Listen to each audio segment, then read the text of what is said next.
O Evangelho segundo Marcos, capítulo 3. E outra vez entrou Jesus na sinagoga. Estava ali um homem que tinha uma das mãos mirrada. E estavam o observando se curaria no sábado para o acusarem. E disse ao homem que tinha a mão mirrada: levanta-te e vem para o meio. E perguntou-lhes: é lícito no sábado fazer bem ou fazer mal? Salvar a vida ou matar? E eles calaram-se.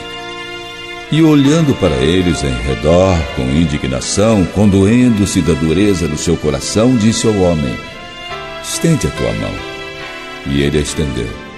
E foi-lhe restituída a sua mão, sã como a outra.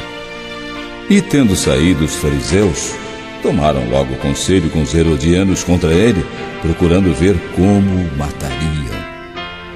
E retirou-se Jesus com seus discípulos para o mar, seguido por uma grande multidão da Galiléia e da Judéia, e de Jerusalém e da Idumeia, e de além do Jordão, e de perto de Tiro e de Sidom. Uma grande multidão que, ouvindo quão grandes coisas fazia, vinha ter com ele. E ele disse aos seus discípulos que lhe tivessem sempre pronto um barquinho junto dele, por causa da multidão, para que o não oprimisse, porque tinha curado a muitos, de tal maneira que todos quantos tinham algum mal se arrojavam sobre ele para lhe tocarem. E os espíritos imundos, quando o viam, prostravam-se diante dele e clamavam, dizendo: tu és o Filho de Deus. E ele os ameaçava muito, para que não o manifestassem. E subiu ao monte e chamou para si os que ele quis, e vieram a ele.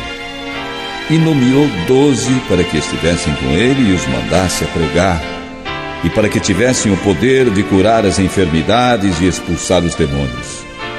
A Simão, a quem pôs o nome de Pedro, e a Tiago, filho de Zebedeu, e a João, irmão de Tiago, aos quais pôs o nome de Boanerges, que significa filhos do trovão, e a André, e a Filipe, e a Bartolomeu, e a Mateus, e a Tomé, e a Tiago, filho de Alfeu, e a Tadeu, e a Simão, o Zelote, e a Judas Iscariotes, o que o entregou. E foram para uma casa.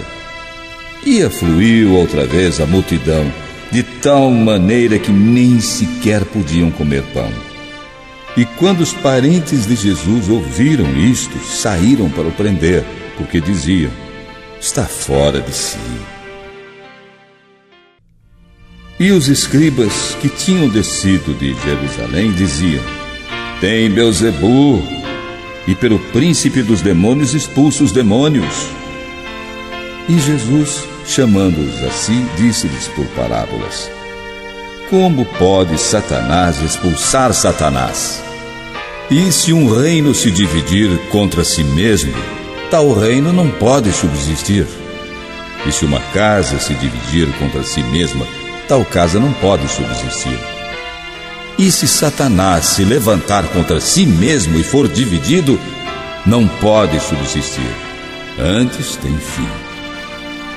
Ninguém pode roubar os bens do valente entrando-lhe em sua casa, se primeiro não amarrar o valente, e então roubará sua casa. Na verdade vos digo que todos os pecados serão perdoados aos filhos dos homens, e toda a sorte de blasfêmias com que blasfemarem. Qualquer, porém, que blasfemar contra o Espírito Santo nunca obterá perdão, mas será réu do eterno juízo. Porque dizia: tem espírito imundo. Chegaram então seus irmãos e sua mãe, e estando fora, mandaram-no chamar. E a multidão estava sentada ao redor dele, e disseram: eis que tua mãe e teus irmãos te procuram, e estão lá fora. E ele lhes respondeu, dizendo: quem é minha mãe e meus irmãos? E olhando em redor, para os que estavam assentados junto dele, disse: Eis aqui minha mãe e meus irmãos. Porquanto qualquer que fizer a vontade de Deus, esse é meu irmão e minha irmã e minha mãe.